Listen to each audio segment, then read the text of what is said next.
Pedagogia no Polo Belém 23201, o seguinte acadêmico, Javé de Oliveira, a qual vai apresentar o artigo Estratégias para o Ensino da Leitura na Sala de Aula. Algumas orientações e procedimentos. O tempo para a apresentação deste aluno será no total de 20 minutos. O professor Israel Coelho, que está compondo a banca avaliadora, terá 5 minutos para comentários, assim como eu, Amanda Marques, orientadora, e o acadêmico terá 5 minutos para realizar a réplica das recomendações. Os critérios que a banca vem examinando durante a construção e nesse momento irá avaliar o aluno é a postura do acadêmico no momento da defesa, a relevância da pesquisa no âmbito do curso, metodologia, recursos e revisão literária, a defesa do texto com clareza, coerência e originalidade, e a conclusão da pesquisa. Para aprovação nesta banca examinadora, a nota tem que ser igual ou superior a 7, para sua certificação como licenciado em Pedagogia. Portanto, iniciamos a apresentação sobre estratégias para o ensino da leitura na sala de aula.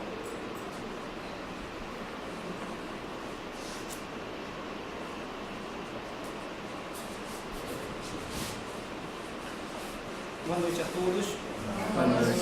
Me chamo Javé de Oliveira Silva e é com muito prazer que estou aqui para apresentar a vocês o resultado de uma pesquisa que não nasceu somente agora no final do curso, mas um desejo que desde o primeiro contato com a sala de aula, foi no estágio de educação infantil, surgiu essa vontade de pesquisar pelas estratégias para o ensino da leitura na sala de aula. Então aqui eu quero primeiramente expressar meus agradecimentos a Deus por ter dado forças para continuar a caminhada diante de tantas dificuldades que surgiram, por proporcionar estar aqui, apresentando o fruto dessa investigação. Também agradecer à professora Amanda pelo apoio e dedicação, e em primeiros momentos estava sempre conosco, nos orientando, o professor Jael, representando aqui a faculdade e a todos que estão presentes. Como eu falava, esse tema ele surgiu no primeiro contato com a turma, com a sala de aula, surgiu então o seguinte questionamento que deu origem ao tema. Quais métodos podem ser utilizados para facilitar na criança a aquisição da leitura? Porque as crianças nascem com uma grande vontade de aprender. Com certeza é inquietante para ela quando ela vê as letras e não consegue fazer a leitura daquele texto, principalmente acompanhar aquilo que o professor está falando, através da leitura, mas ela não fica para trás. Então a gente vai ver a criança acompanha de uma forma diferente, mas ela consegue fazer do seu modo, fazer uma leitura, interpretar o texto. Para que a pesquisa ela possa ter êxito, ela possa alcançar os objetivos pretendidos, ela tem uma característica, tem uma abordagem qualitativa, tendo como base a pesquisa bibliográfica. E para que chegar de fato aos objetivos pretendidos da pesquisa, ela tem uma característica de pesquisação. Por que escolher esse método? Pelo fato de que ele permite ter um contato direto com a realidade. Verificar, investigar profundamente como é possível, quais são as reações dos alunos mediante a aplicação de métodos diferenciados daqueles que estão acostumados na sala de aula. Esse é o principal objetivo do artigo, ir para a sala, juntar X alunos e desenvolver metodologias que garantam essa aquisição da leitura. A leitura, quando nós falamos desse aspecto, alguns fatores devem ser levados em considerações. De que a leitura, ela não se restringe unicamente à leitura do material impresso, à leitura dos signos da fala. Por quê? Nós consideramos a leitura como um método de apropriação, de aquisição de conhecimento. Contudo, adquirir o conhecimento, essa vontade de conhecer algo que está intrinsecamente ligado à natureza do ser humano. E adquirir o conhecimento acontece por meio de análise, da investigação, de interpretações. O que vai fazer chegar nesses pontos? Que visão a gente vai conseguir analisar, interpretar determinados fatos e acontecimentos? Ainda acontece hoje, mas principalmente nós temos exemplos da Grécia Antiga. A mitologia é uma forma de ver o mundo, de fazer uma leitura dos acontecimentos do dia a dia. A religião é uma forma de fazer uma leitura, a filosofia, o senso comum. Então, essas são todas abordagens que vão fazer com que possamos chegar a ter conhecimento de algo, a fazer a leitura de situações que ocorrem no nosso cotidiano. A experiência de vida é um fator também fundamental quando nós vamos aprender algo. Por quê? É ela que vai nos mostrar como proceder, como dar uma resposta. A experiência de vida nos torna capazes de sair de determinadas situações que, no primeiro momento, parecem ser encruzilhadas, como nós falamos. Assim, considerando esses fatores da mitologia, da religião, do senso comum, da filosofia, podemos concluir que a leitura é um processo de interação do homem, mundo, homem. Essa interação também é uma forma de ler. É aquilo que eu falava no início. A leitura não se restringe unicamente a ter todas essas letras, todo esse texto. Ela não se restringe somente a esse fator. Mas ler os acontecimentos, interpretar também é uma forma de leitura. Como Paulo Freire diz, a leitura ela ultrapassa o signo. A leitura de mundo, até certo momento, para a pedagogia de Paulo Freire, ela é muito mais relevante do que saber ler os signos que estão impressos. Quando nós adentramos especificamente no campo da leitura, nós devemos levar em consideração alguns fatores importantes para a aquisição da leitura. Aqui, o presente artigo ele leva em consideração o socio-interacionismo. É uma metodologia, é uma teoria desenvolvida por um dos grandes pensadores da pedagogia e, com certeza, vai nos ajudar muito e nos ajudou muito a chegar nos objetivos que era experimentar as metodologias para a aquisição da leitura na sala de aula. E quem é o principal responsável pelo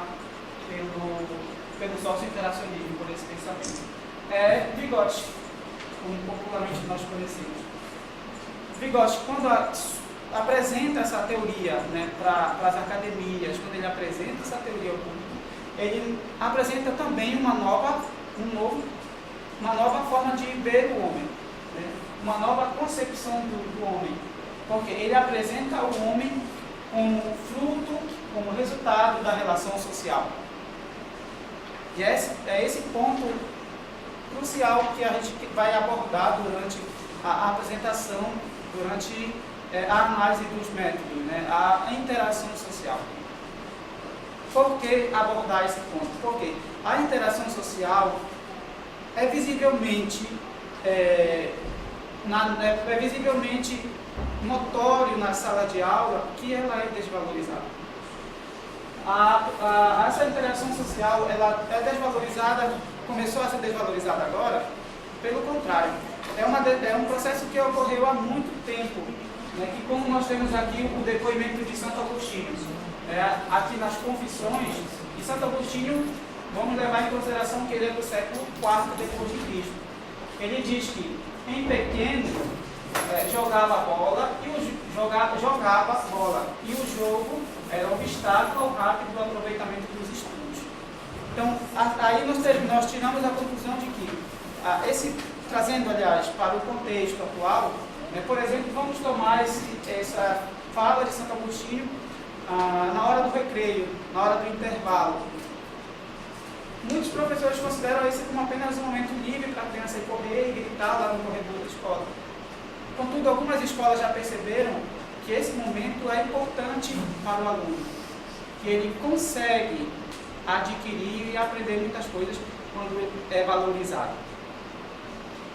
Porque lá ele vai estar entrando em contato não somente com os alunos da turma dele, mas entrando em contato com os alunos das demais turmas. Isso acontece a interação social, aquilo que a teoria de Vygotsky apresenta para a gente. Quando todo ser humano é considerado um ser ativo, porque ele age sobre o mundo, transforma e modifica o mundo. E a criança também deve ser considerada como ser ativo, não como ser passivo. A pedagogia ressalta esse ponto, praticamente foi o curso todo. A gente vai falar que a criança é um ser ativo, ela não é uma folha em branco que está lá para ser acrescentado conhecimentos novos. A criança já traz conhecimentos lá dentro da sala de aula. E Vygotsky considera de suma importância para que aconteça esse processo de aquisição do conhecimento, a criança possa contar com a ajuda de um adulto, possa contar com a ajuda de alguém que vai conduzir ela para estar em contato com as novas realidades e assim poder realmente aprimorar os conhecimentos que são mínimos. A criança, ela não é, como eu falava, ela não é uma folha em branco, ela já tem uma experiência, ela já tem um contato com a realidade, contudo ela precisa aprimorar. E o adulto vai ser importante nesse processo. É por isso que eu falava do intervalo. Deixar a criança ir brincar realmente vai ser um momento qualquer. Mas se ele for de fato aproveitado, a criança vai conseguir aprender muitas coisas, inclusive até aprender a ler. Se o professor utilizar jogos, utilizar metodologias, para que esse momento seja muito mais aproveitoso dentro da sala de aula. E para que essa linguagem, para que essa aquisição do conhecimento aconteça de fato, Vygotsky considera a linguagem como um ponto principal, como um fator principal para que a criança consiga. Porque na faixa dos 4 anos, por exemplo, nós temos a criança que pergunta demais. Às vezes o pai ou a mãe até se irrita quando a criança começa a fazer inúmeras perguntas, até antes disso. Ela é por que para tudo, por que para isso, por que daquilo, de onde que as crianças vêm, por que o sol fica lá em cima, porque muitos porquês. Ou seja, Vygotsky considera esse como um fator primordial para que a criança adquira o conhecimento e para que também ela consiga aprender a ler. E por isso o professor ele precisa estar atento a essas situações que vão ocorrendo no dia a dia, esse momento de interação. E assim ele vai conseguir desenvolver um ambiente muito mais dinâmico quando ele considera as experiências que a criança tem para a sala de aula, traz para a sala de aula e utiliza essas experiências como um recurso a mais para que a criança, a sua turma, aprenda a ler, aprenda os cálculos e adquira novos conhecimentos pretendidos pela escola. Quando nós entramos especificamente no campo da aquisição da leitura, façamos agora um momento de memória do processo que ocorreu principalmente no Brasil. Até a década de 1990, o método mais conhecido nas escolas brasileiras era baseado exclusivamente nas cartilhas. Até meados do século, da década de 90. Aí, especificamente, em 1996, quando o MEC estabelece os parâmetros curriculares nacionais. As cartilhas, elas surgem, ela é um método bastante antigo, ela entra no Brasil. Vem praticamente junto com a colonização, mas ela surge lá por volta do século XV, entre o século XV e o século XVI na Europa. Então, inclusive, ela vem no Brasil por intermédio da família real. Né? Dom Pedro convida um grande teórico na época, né, que é Cortês, né, que desenvolveu, criou um método próprio, né, para aprender a lei, e ele traz então esse teórico para aplicar o método no Brasil. Durante todo esse caminho, a história do início da colonização até hoje, 4 métodos ganharam destaques dentro da história da alfabetização. E eles podem, principalmente as cartilhas, essa metodologia, ela pode ser classificada em um método sintético, que é um método que até hoje nós utilizamos na sala de aula. O método sintético é aquele em que o professor usa a seguinte habilidade. Apresenta para a criança, essa semana ou esse mês nós vamos apresentar para a criança somente o alfabeto, somente a vogal. A criança até aprender o A, o E, o I, o O e o U. Depois que ela fixou esse conhecimento, vamos passar agora para o alfabeto, o B, o C, o D. Vamos juntar o B com A, o C com A, o D com A. Então esse é o método sintético. Ele vai considerando aqui uma fase inicial até a criança poder, de fato, atingir o patamar. Então ele considera uns níveis, né, para que a criança, de fato, consiga a lei. O segundo método é o método analítico. Ele já é um processo inverso, uma metodologia inversa, pouco conhecida, né, na realidade brasileira, mas existe. E, inclusive, dentro das pesquisas, uma escola em Brasília, ela utiliza esse método analítico. E ele tem uma grande importância nos Estados Unidos, né, onde a aquisição da leitura começa por aprender, a criança aprender a ler. Isso aí tem várias críticas com relação a esse método.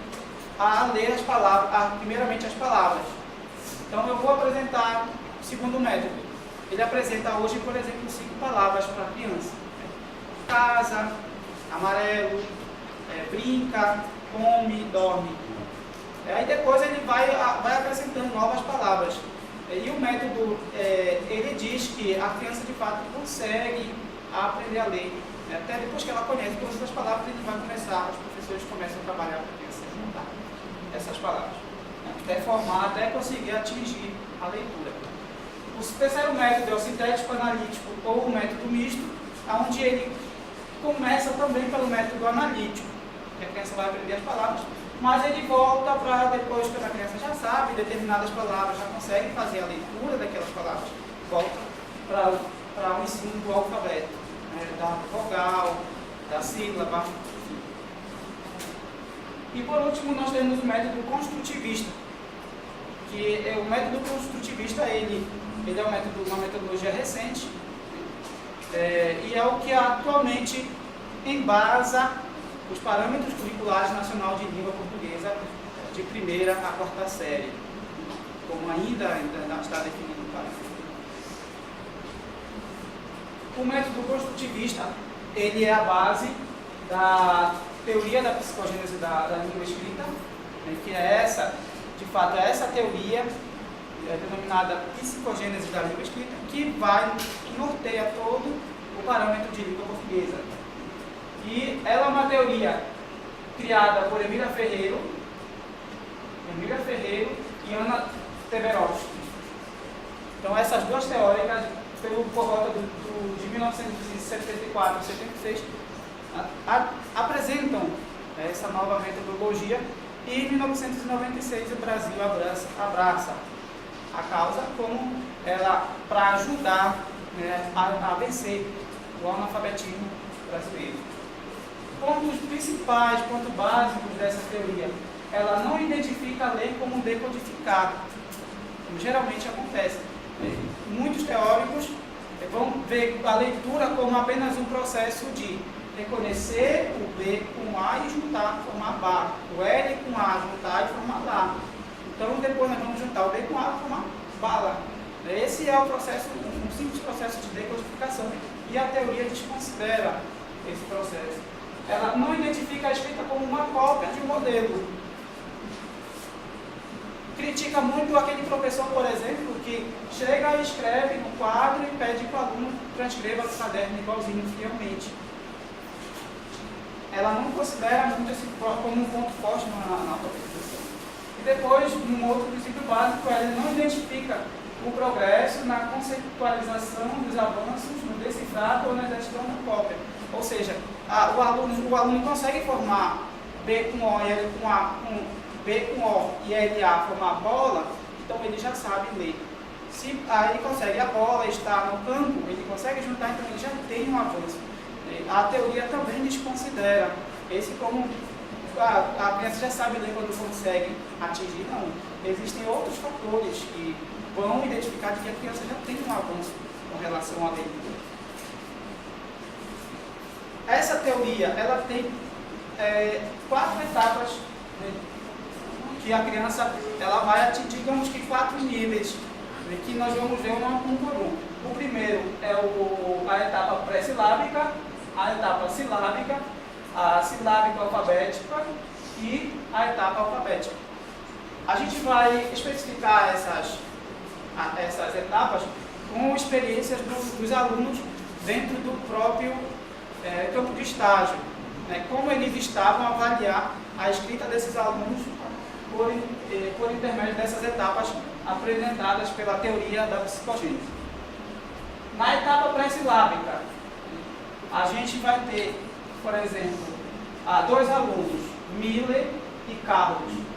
A etapa pré-silábica, a criança ainda não define, não tem consciência de que aquilo que está escrito no papel, né, aqueles signos escritos no papel, representam o som da fala.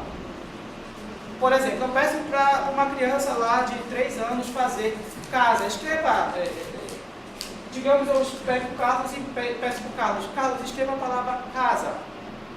Se ele está no processo inicial, no processo, digamos assim, quase que zerado, ele pode muito bem produzir esses rabiscos, né, para tentar escrever casa ou desenhar apenas uma casa. Então, essa é a primeira etapa que a Emília Ferreiro define na sua teoria. Nessa etapa, também a criança já pode, pelo fato de que hoje está muito mais fácil, né, o contato com a letra, o mundo letrado hoje já está muito mais restrito, acessível à criança, ela já conhece, já consegue ter algumas experiências com a própria letra. Né? Por exemplo, o Miller aqui tenta definir a primeira letra do seu nome, dá para entender que esse seja um M, aqui provavelmente seja um I. Carlos já está num processo um pouco mais avançado. Carlos, apesar de que colocar o contrário, o C, mas esse aqui provavelmente seja o C da primeira letra do nome dele. Aqui o O, o L, com a perna de baixo e a perna de cima. E também é um fator característico dessa fase, a criança geralmente cria letras. Aqui ele criou o L com 2 pernas, um traço em cima e um traço embaixo. O E, por exemplo, ele pode colocar o E com 3 traços, com 4 traços, aliás, um E invertido, mas ele tenta expressar o seu nome através dessa escrita. Aqui nós trabalhamos muito no período da pesquisa de campo, a escrita do nome, né, porque é algo que a criança está em contato diariamente na escola com o seu próprio nome, o professor insiste. Né, e eles eram crianças ainda do pré-1, do pré-2, desculpa, na faixa etária de 5 anos. Na segunda etapa, na etapa na etapa silábica, nós temos aqui já a Thaísa. Ela já tem um determinado avanço com relação aos 2 alunos anteriores, né, mas ela ainda, qual é a característica própria dessa etapa? A criança já tem uma noção de que o que está escrito representa o som da fala, mas ela aqui, por exemplo, para escrever Thaísa, o T e o H, ela usa aqui, ó, o T, o H, o A e o I. Para ela, isso está escrito Tai. E o S e o Y, Sa. É o restante do nome. Então, é nessa fase silábica, é isso que a gente observa da criança. Ela, por exemplo, pode escrever tomate colocando o A e o E, que são exatamente as vogais que formam a sílaba tomate. Então, é característica dessa segunda fase de aprendizagem da língua escrita. Depois, nós temos a terceira fase, a fase silábica alfabética, um momento de transição, né, onde a criança já está aprendendo a escrever e ainda convive com conflitos daquelas 2 fases anteriores. O caso do Davi. Davi ainda está pensando, será que o V ele deve ser maiúsculo ou o V deve ser minúsculo? Que tipo de V eu vou usar para colocar aqui no meio do meu nome? Então, ele ainda está com esse questionamento. A criança já consegue definir as vogais, por exemplo. Ele vai escrever cabelo. Cabelo ele pode colocar um K, um BR e um LO, cabelo. Né? Porque aquele é o K, ele representa um som. A letra K, né? Pode ser o C e o A.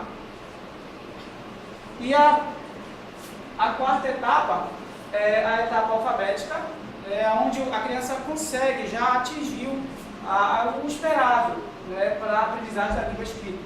Então nós temos aqui Fabiane,